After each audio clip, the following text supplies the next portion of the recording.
Informasi pertama di berita utama hari ini, Saudara. 6 kapal ikan yang tengah sandar di dermaga kawasan Gabion Belawan, Medan, Sumatera Utara terbakar.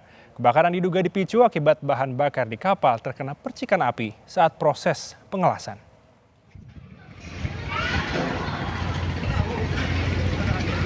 Bakal besar api.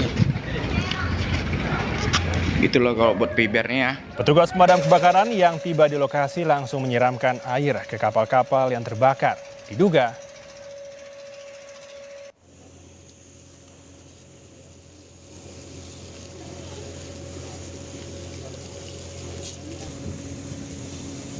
kebakaran dipicu oleh aktivitas pengelasan di salah satu kapal. Api yang membesar kemudian merembet ke kapal lainnya yang sedang bersandar.